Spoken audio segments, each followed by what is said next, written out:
on a volcanic pot of rage. He shot a little old man in his trailer who was unarmed. Then why are so many people in town defending him? There were just people coming out of the woodwork saying, let this kid out of jail. The victim, a leader in his community. He was a pillar of it. He owned his own business. He was involved with the scouting. But hiding a dark secret. I just can't believe that I didn't see the signs. Was he the town predator? I looked over at him and I said, it happened to you, didn't it? Are we supposed to just turn our backs while this guy's going around and raping children? They were doing nothing. Aaron did something. A vigilante or a hero? He said that he wanted him to suffer like the people that he had made suffer for many years. He needed to be stopped. Breaking point. Welcome to 2020 on ID. I'm John Quinones. Everyone has their breaking point, the moment when they can't take it anymore, and they do something they never thought themselves capable of. Aaron Vargas knows that all too well.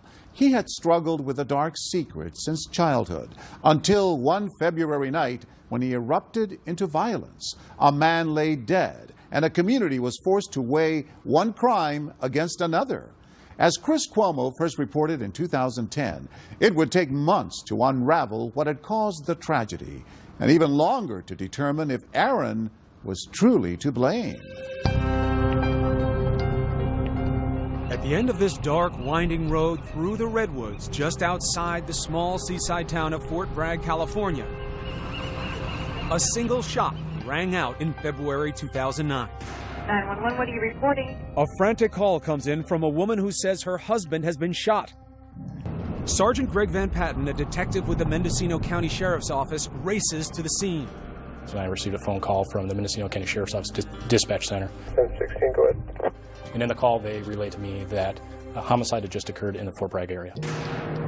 At this trailer nestled in the woods, sheriffs find 63-year-old Darrell Ray McNeil lying on the floor. Standing nearby is Darrell's wife, Liz.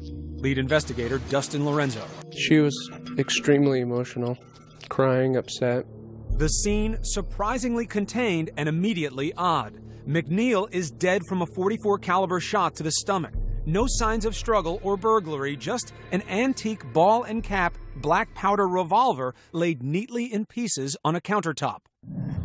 McNeil's wife, Liz, who made the 911 call, tells investigators 32-year-old Aaron Vargas, a man she's known for decades, is the lone gunman. Her and her husband were watching a movie. They had a knock at the door. Darrell answered the door. During the conversation, she heard Aaron telling Darrell that he'll never do this again to anybody. And then a shot rang out. Darrell fell back into the trailer, and then Aaron entered into the trailer. Aaron, she tells them, is a close family friend. They used to be neighbors when Aaron was just a boy. His best friend, Michael, is Darrell's son. But now Aaron Vargas appears cold-blooded. At one point, Aaron actually got up, walked over to Darrell McNeil as he was lying on the ground, not saying anything after he'd been shot, and actually physically kicked his body. He wanted to stay at the trailer and ensure that Darrell McNeil died. He said that he had gut shot Darrell because he wanted him to suffer like the people that he had made suffer for many years. Then, Liz says, Aaron reveals a horrific secret he'd kept for 20 years. He then proceeded to tell Elizabeth that the reason why he had shot Darrell McNeil was because Darrell had molested him many years before. Aaron flees the trailer, and then the young father and part-time construction worker goes to the home of his parents, Bob and Robin Vargas. I got up and answered the door. He just stood there a couple steps in the doorway.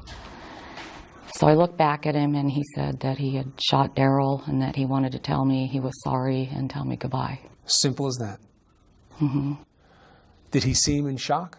Definitely. He was in shock. And I just sat him down and put my arms around his neck. And that's when he told me Darrell had molested him. Aaron tells his parents the abuse started when he was just 11 during a fishing trip with Darrell and his friend Michael. Any question as to whether or not your son was coming up with a story about why he did it? No, Aaron's a very honest person. He's not going to make up a story about anything. Being abused is kind of a weird story to tell anyway. Could have come up with 100 other excuses. It's not something I don't think he ever wanted to tell anybody. The news is stunning. The revelation of the abuse and the sting of betrayal. Daryl, a man they counted as a friend. Daryl McNeil, who owned an appliance store frequented by everyone in town, was seen as an all-around good guy. Known as friendly and social, he volunteered as a big brother and led the local Boy Scout troop. To the Vargas family, he was a kind and generous neighbor. He seemed like a straight-up guy. Trusted part of the community? Right. You never heard him cuss. You never see him drink. Never saw him angry. Always friendly. I just can't believe that I didn't see the signs. I just can't believe I didn't. You feel that you should have seen this? I do. But the same man now confessing his haunting past is barely recognizable from the son they know. Has your son ever been violent in the past? Do you know him to have a reputation for violence? No. Anyone that knows Aaron will tell you he's a sweetheart. Gunplay is not something that has been in his life as a way of expressing anger. No. So this was an extreme thing for him to do. Very extreme. His parents say Aaron had everything in front of him. A baby girl he adored and a fiancée he was preparing to marry in just 2 weeks. Why, they wondered, had he risked all that? I told him, why didn't you come to me? I hollered at him. I was upset. I said, who's going to raise your daughter? Who's going to take care of her family now? But while the questions behind the mysterious slaying mount, flashing lights of the sheriff's investigators appear at the end of the driveway. A figure in the darkness started to approach the patrol units, and at that time they recognized that it was Aaron. They went ahead and ordered him to the ground and effected an arrest. At the sheriff's office, Aaron, according to investigators, is not nervous. He was cool, calm. He was normal, just like you'd speak to anybody else at 11 or 12 o'clock at night. Investigators smell alcohol on his breath. Aaron, they find out, is heavily intoxicated. I sat down across the table from him, and I began reading his rights. You have the right to remain silent. Do you understand? I'm going to use that one. He interrupted me about halfway through and stated he didn't want to talk to me and would like to speak with his attorney. Aaron is booked that night and charged with murder. As he sat inside a county jail, his inner circle of friends and family learn of the shooting and the secret relationship between the two men. Aaron's younger sister, Mindy, gets the call late that night. My mom got on the phone and she said that Daryl was dead and that Aaron had just been arrested and that Daryl had abused him. Could you believe it? No. I was a total shock. Aaron is probably the kindest, most selfless, compassionate person I know. But this wasn't just about childhood abuse. You have to ask yourself, why did the violence happen on that day and in the way that it did? When we come back, a phone call from out of the blue changes everything. This town will never be the same. Stay with us.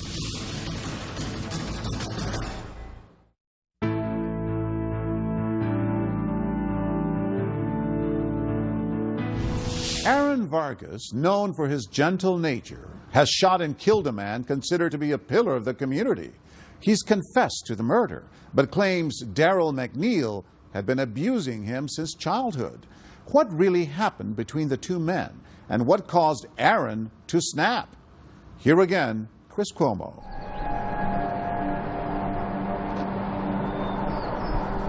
It was the kind of headline that rocks a city no matter how big or small. Murder, molestation, a grown man hunts down his abuser. Rumor and speculation spread through the streets, confusion over Aaron Vargas' story, and condemnation for his actions.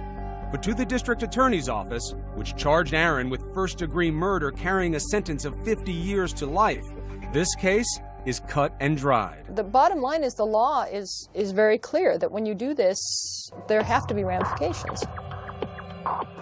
But Aaron Vargas says killing Daryl was the last thing he ever wanted to happen. Chris, how you doing? Pretty good. Have a seat. He sat down with 2020 to tell his story. Do you remember what kind of kid you were? Were you a happy kid? I was a happy kid up until around middle school. That's when I went fishing with my friend and his dad. What happens? A lot of different things happened. That you never expected? Right. What sense did you make of the situation?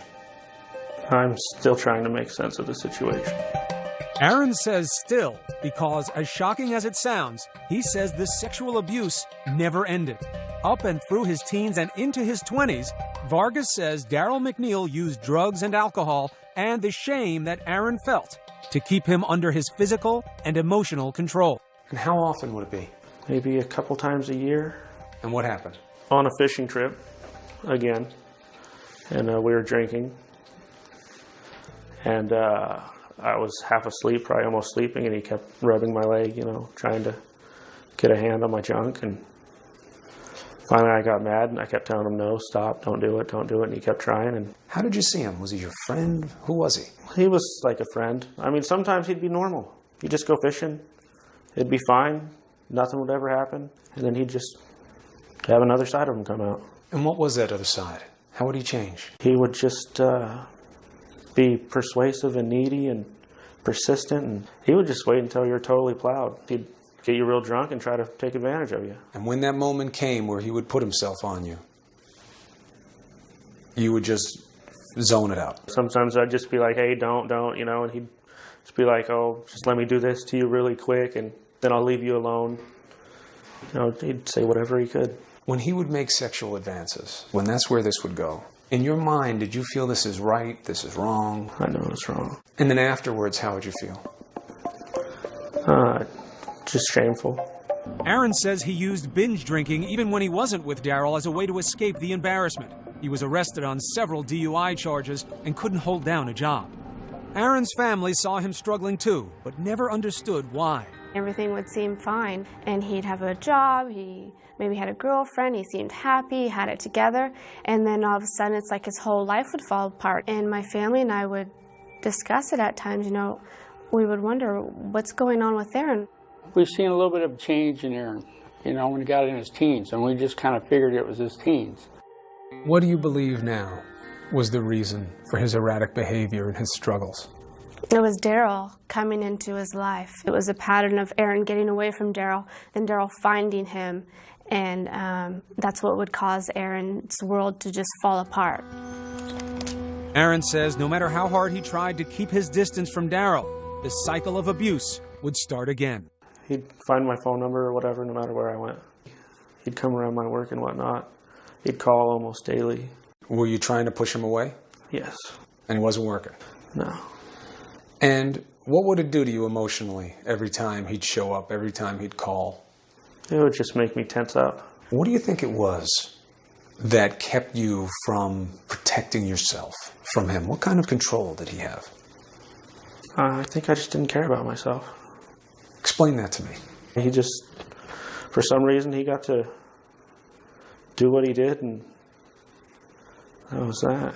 If somebody came up to you and pushed you in the chest, and you didn't know them and you didn't like it, yeah, right, they were going to have their hands full, right? But there was something about this man and what he could do to you that made you somewhat powerless? Yeah, I know. It still doesn't make sense to me. Sometimes I guess people can take control over you in ways that you would never imagine. And that control is what McNeil thrived on, according to ABC News consultant and forensic psychiatrist Dr. Michael Wilner. Why would a grown man continue this kind of relationship? Unrelenting abuse. And it doesn't have to be happening constantly. You take someone who's vulnerable and you get them formative and you attach them all through their development and you get in their DNA. And that's how you have people who even in adulthood are doing things totally unacceptable to them, and yet at the same time they're powerless to break away from it. I think the sexual hook for McNeil, it wasn't only about the child, but it was about that sense that I can have someone who's a big, strong adult, and I still have him in the palm of my hand. That is the mindset of the psychological sadist. But why, after 20 years, did Aaron suddenly snap? Because, he says, he had a revelation that McNeil might have a new target. his daughter. Seems like he has a plan. Yeah. Aaron was so excited about a baby, and then when he became a father, it was like this whole new side to Aaron that you saw. You know, he's such a great dad. And it was like, wow, this is great. How did becoming a father change you? It made me want to be responsible, want to make myself, the best guy I could be. Aaron says Daryl called asking to babysit. And you feel that she was in danger? I know she was. Because? Just the way he was coming around my house, and there's no doubt in my mind at all. What was the nightmare for you?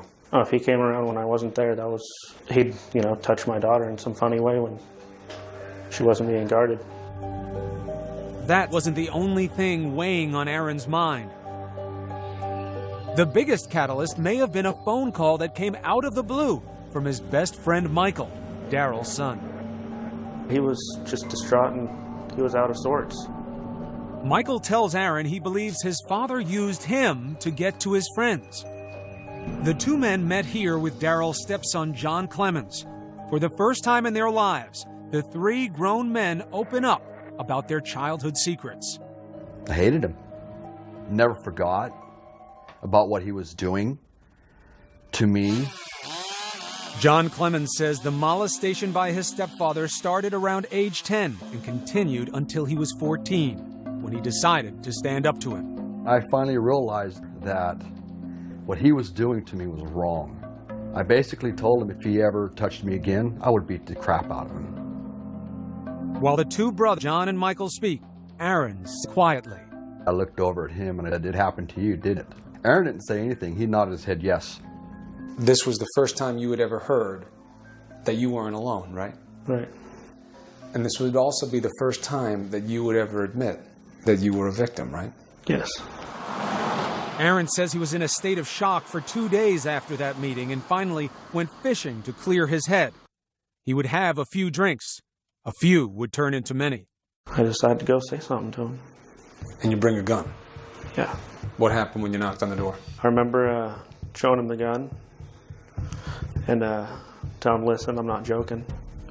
So you're going to stop doing what you're doing and you're not going to hurt anybody anymore." You didn't go there to kill him? No. Why not? After everything he had done, fear of your own kid, you didn't think it was going to stop? It's not up to me to decide someone's fate. That said, he wound up fatally shooting Daryl McNeil.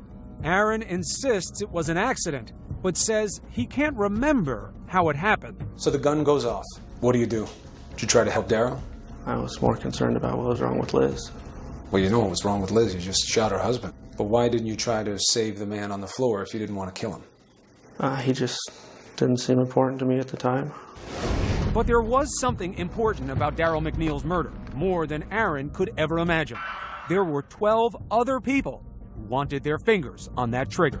And there was more. There were more Aarons out there, right? Right. In the eyes of many, Aaron Vargas is about to go from killer to hero. Stay with us.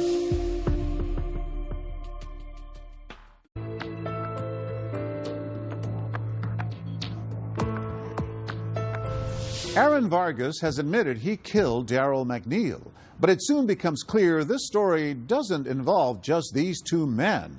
New allegations are about to surface that'll shock the community. Once again, Chris Cuomo. With Aaron Vargas behind bars charged with murder, investigators and the entire town of Fort Bragg are struggling to grasp his story. That a man named Daryl McNeil had abused him his entire life. Was McNeil really the monster next door? Paul Clark runs the local Century 21 agency where Daryl worked part-time. Hard-working guy. You could ask him to do anything, he'd be there to do it. The neighbors asked, "Well, you knew, didn't you?" And, "Know what?" "No." I moved here in 1976 and been around, and until the day after, never a word. But Aaron's story was about to get a lot more believable. Within days of the arrest, the phone at the Vargas family home starts ringing. The stories on the other end of the line are from men who knew Daryl, confessing that they too had been abused. Now in their 30s and 40s, each had kept the secret for decades. One of the first calls comes from Todd Rowan. What did you think when you heard about the Aaron Vargas situation?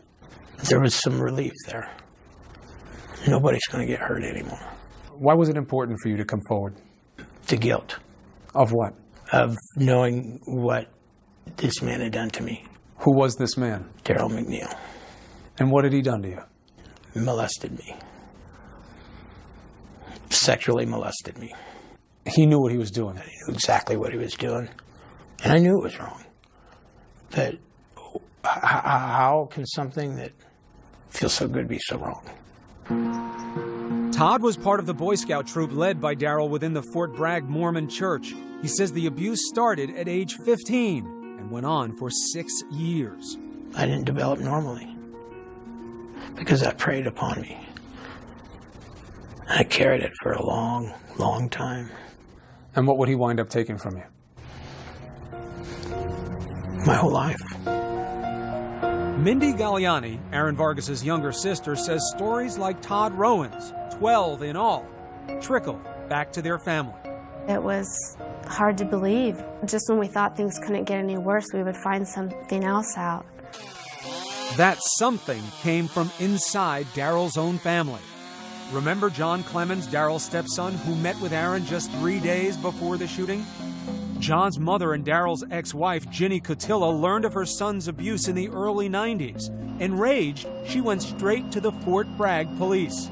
They told me that the statute of limitations was up at that time and that I would have to find someone that was younger. So that's when I went around and started asking people that we knew if anything had happened to other children. One of those people was Irene Durrigan, the older sister of Jamie Specie, who'd been taken under Daryl's wing as part of the local Big Brothers program. At first I thought maybe she was a vindictive ex-wife.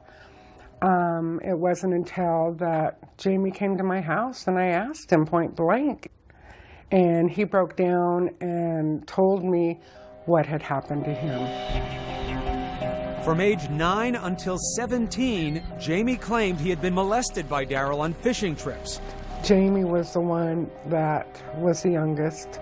And as he got older, his moods changed. He couldn't deal with life. Irene tried to convince her now 23-year-old brother to go to the police, but he refused. Jamie said, "No, I can't." And I was like, "Why not?" And he said, "Because I don't want to be labeled." But Daryl's ex-wife Ginny was determined to collect more evidence. She says she even searched Daryl's home and made a shocking discovery: nude photos of young men and boys. Who takes a picture of a nude male with an erection? You don't do that. You don't do that unless something's wrong, something's going on. Armed with the photos and Jamie Specie's name, she returned to the police. I did what you're supposed to do. You go to the law. So I went to the police department with him. And I was told it wasn't enough.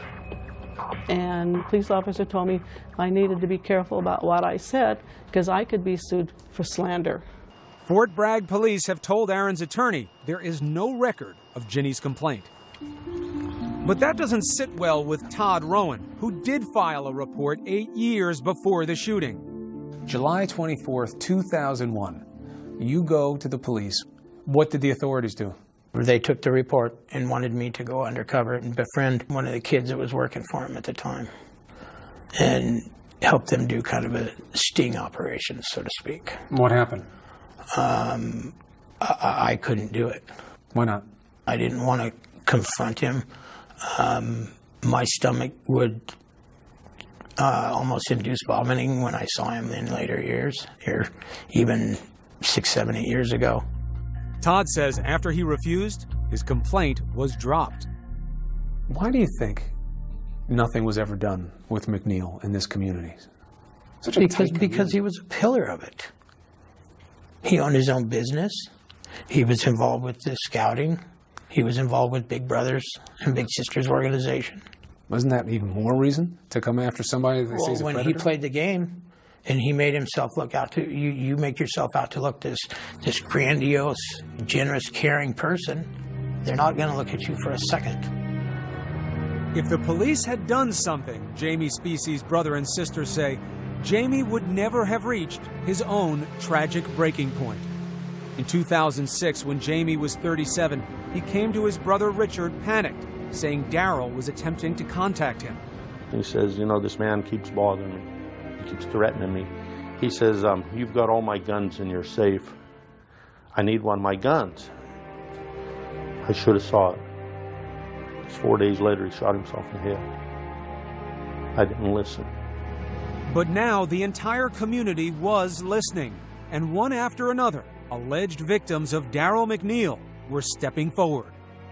The stories do sound very similar when you read through the declarations. Yeah, they do. What does that mean to you?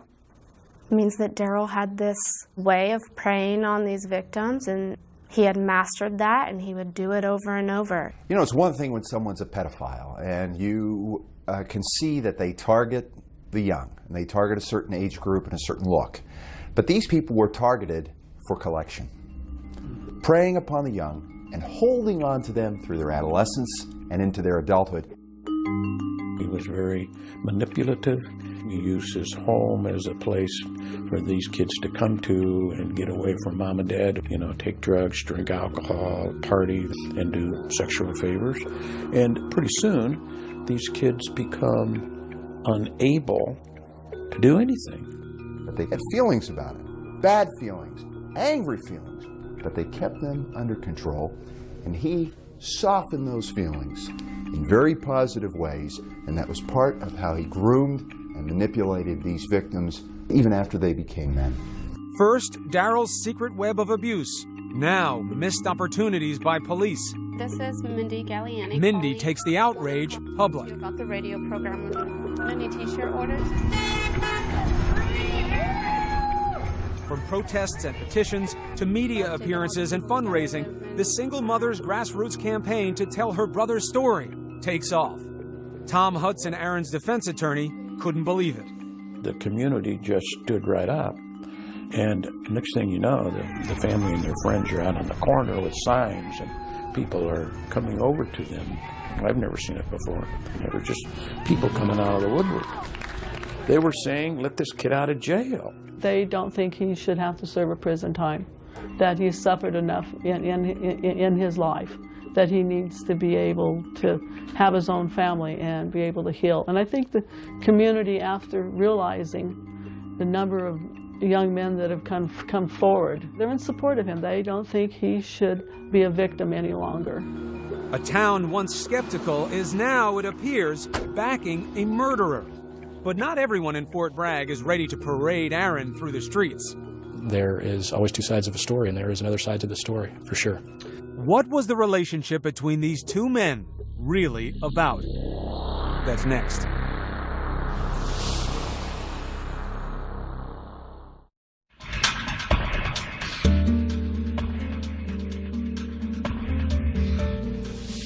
Aaron Vargas has confessed to killing Daryl McNeil. Other men have come forward with new allegations that they too were abused by McNeil. And many in the community are taking Aaron's side. But so far, that argument doesn't sway prosecutors from building a case for murder. Once again, Chris Cuomo. A town up in arms calling for the release of a killer in the name of rough justice against an alleged child molester. But do they know the whole story? It's much more involved than what is led to believe in previous media reportings. It's been one-sided. Sergeant Greg Van Patten, who investigated the case, says Aaron's story of abuse doesn't line up with his actions. We received information that potentially Daryl McNeil and Aaron Vargas were engaged in a consensual adult relationship approximately 2 to 4 years before his death, that they both engaged in this relationship. Was this, they wondered, just a lover's quarrel? Did it sour at one point because of the molestation, or did it sour because of other issues within that relationship? I hear that a 20-something-year-old is having some kind of friendship/sexual relationship with another man. What do I think? You think he's You think he's gay. You think it's consensual. Right. Because it usually is, right? Yeah. Was this consensual? No. And as you got older, and there was still a sexual component to the relationship, at any point, was that something that you just wanted? No. Never? Never. Do you understand how that could be hard to understand for somebody? Yes, I do. And why? Why is it tough to understand? Because it seems like you'd be able to stand up for yourself and just get away from the person altogether. If you wanted. Right. But nothing, investigators say, made sense in Aaron's story of that night. To them, this was no accidental shooting. He formulated the intent. He brought a loaded gun with him. He drove approximately 3.8 miles from his residence to Daryl McNeil's residence. He knocked on the door, made a statement to McNeil to the effect of, "You will never hurt anybody ever again," and killed Daryl McNeil. This was a planned event. He executed what he planned to do, drove away, went to his parents' house, and waited for law enforcement to show up. He turned himself in, and he was willing to roll the dice to see what happened to him. Assistant District Attorney Beth Norman says statements made by the only witness, McNeil's wife Liz, led to only one conclusion. Aaron was there that night to take Daryl down. And she's real clear that as he lay dying there, she had her cell phone. She wanted to call for help. And he was real clear, no, you don't do that. Did Aaron seem remorseful? Like this was an accident? Oops, I'm sorry? Not at all. Not at all. Did it seem to her that this is what he wanted to have happen? Yes. And she recalls him very clearly saying he was glad he did it. He was glad he gut shot him. He was glad that he was suffering. She recalls him at one point in time kicking Daryl while Daryl was laying there dying. The word vigilante they put on him, somebody who has taken the law into his own hands. Does that fit here? I think it does. I really do. Because I've always felt right is right and wrong is wrong. And he was pushed in a corner. Now, the part of that word that you don't like, Robin, is that you don't think it fits. I don't think he consciously made a decision to take this into his own hands. I think he just mentally broke because he was pushed so hard by Daryl. He would not leave him alone. Aaron's defense attorney says the prosecution was overzealous. There was really no excuse to have to charge that as a first-degree murder. It was obvious from the night of February 8th and the morning of February 9th that Aaron was there to see McNeil because McNeil had molested him and molested other people, and he was afraid he would molest his daughter and continue molesting young people in the community. Dr. Michael Wellner agrees. He made no effort to avoid being detected, and that is what you see in someone who actually does snap. Wellner believes Aaron now knew the power of the puppet master that had controlled his life, and none was beyond his reach. You ever heard of a situation like this before where a man has another man having this kind of physical and emotional control over them for this much of their life? I haven't heard of a situation like this, but having heard about it, I reflect on whether the reason I haven't heard about it is that the McNeils of the world are just so good at it that we never find out. What do you think the impact was for Aaron Vargas of meeting the other men who came forward with the same type of horror story that he had lived? I think that conversation was a catalyst. I think there was something about taking in the story of these other victims that heightened for him his own helplessness, the scope and success, really, of McNeil's preying on others, and underlined the urgency of the threat to Vargas's daughter. And he wasn't strong enough to do something for himself, but when it came to his kid, that extra motivation, that extra fear, put him in a condition where he could act. Think about it as a father. What would you do for a kid? Anybody who's been a parent can relate to that. Would you die for your child? Hell yeah. A psychologically tortured defendant, a town asking for his release. The case against Aaron Vargas is turning into a public relations nightmare for the prosecution. What did you think about how the community took a turn toward Aaron Vargas in this situation? That was difficult for us. I mean, we had to keep going forward because we know legally what we have to do. And there's an even bigger problem. Some members of Daryl's own family seem to support Aaron Vargas. In this letter to the district attorney, even the widow who witnessed the execution asks for the case to be settled. She misses her husband, and she is not happy that he's not around, though she understands how it all played out. She thinks the most important thing for Aaron would be to get counseling and then try and make a happy life for himself. Were you surprised when people with the name McNeil and who were related to Daryl McNeil came forward and said, I know what he did. I know why Aaron did this. I support Aaron? I wasn't surprised by that. I assumed that that's what would happen from the beginning. Why? Because I know how well they know Aaron. Aaron grew up around them. What do you think is going to happen? I'm hoping that we get a jury that we can educate on all these psychological issues, a jury that's compassionate, that doesn't just see these issues in black and white. And I'm hoping that they'll see that the right thing to do is to let Aaron get help. What is right in this situation? What is the right thing to do here? Aaron needs to be home. He needs to be in counseling. He needs to be with his family. He doesn't need to be locked up. It's not his fault. But how would a jury see Aaron? As a father desperate to protect his family from the nightmare he endured?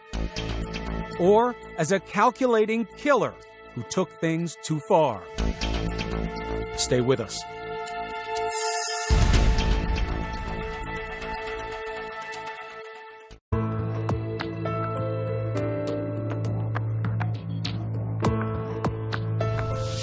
More than a year has passed since Aaron Vargas' arrest for murder. Soon, a jury will have to decide.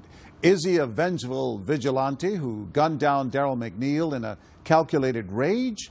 Or a young man in the grip of a sadistic predator who pushed him to the edge?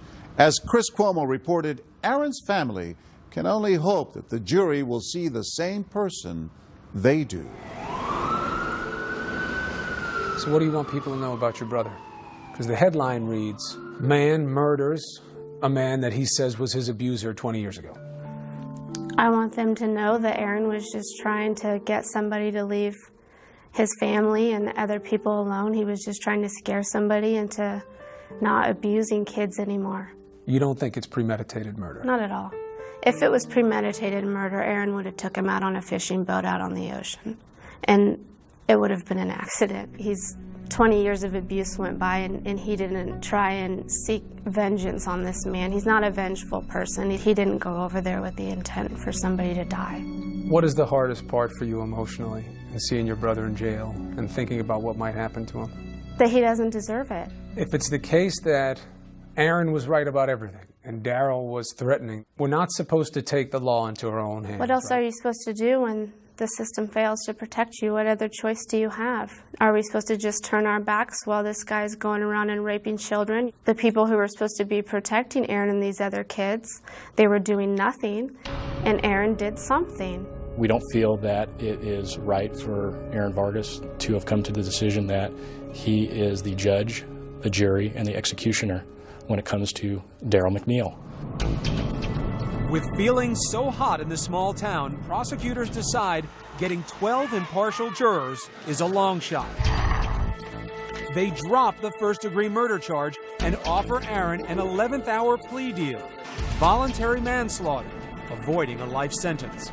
We allowed him to plead to the manslaughter because we believe his past affected his mindset on that night. This was a solid middle resolution for us. And I think it's something that the jury, 12 people, all 12 would have been comfortable with. Suddenly, all of the anxiety, all of the frenzied efforts to prepare for trial were over. But the questions a jury might have answered remain. I think everybody's been victimized at one point in their life. And at one point, are we going to say that it's acceptable for you to go out there and take another person's life because of something bad that's happened to you? And there's a criminal justice system. There's a reason why there is a criminal justice system. So I wouldn't call him a hero, but that's just me personally. You see yourself as a hero? No. Are you a vigilante? No. Just somebody that wanted a guy to stop. He couldn't be stopped. You really believe he could not have been stopped any other way? Not unless the police would have arrested him. You didn't give him the chance, though, did you? They had plenty of chances. So do you believe you belong here? No. Why not? Because if the law doesn't work, it doesn't work. Why you? Why do you get to decide just because the system's broken? The system you did not go to, by the way. Right. Why do you get to say, well, the system's broken, so I had to do it? Well, like I said, I didn't go there to shoot the guy. I went there to warn him off. But you wound up shooting him. Yeah. Do you regret it? Did you feel like this needed to be done? He needed to stop. That's for sure. He didn't need to be shot and killed, but he needed to be stopped. He was actually damaging people, and it wasn't a game anymore, you know? He played his whole life like it was a game. He just wasn't going to keep going, and we weren't going to be little puppets anymore. He could receive up to 10 years in prison, or he could walk away a free man. Whenever Aaron is released, Fort Bragg will likely welcome home a controversial hero. When that boy gets out, I'm going up and shake his hand. I'm going to give him a big hug and tell him if there's anything I can do for him. The rest of his life, I'll be there for him. I don't want to praise Aaron for what he did, but Aaron did what he felt was right to save himself. He's still alive. He can go through therapy. He can get the help he needs. My brother's not alive, and all I have is memories. I'm sorry. All I have is memories of Jamie. Some still feel Aaron should have faced a jury of his peers. There's no one that's for sexual abuse. Absolutely no one. No one would ever say that. But the fact that Darrell was murdered without his day in court doesn't set well with a lot of people. How should Aaron Vargas be seen? Is he a hero? No. What is he? I think he's somebody who acted out without thinking. He took a loaded gun and shot a little old man in his trailer who was unarmed. I don't know how that's a hero. Aaron's sister Mindy doesn't see her brother's plea deal or sentencing as an ending, good or bad. To her, this is just the beginning of a long road to recovery. Darrell got off easy because his victims are still here and all their families are still here. And there's a lot of pain that's still going on. It's just something that they'll have to deal with for the rest of their lives. I think he got off easy. We're having to deal with his mess.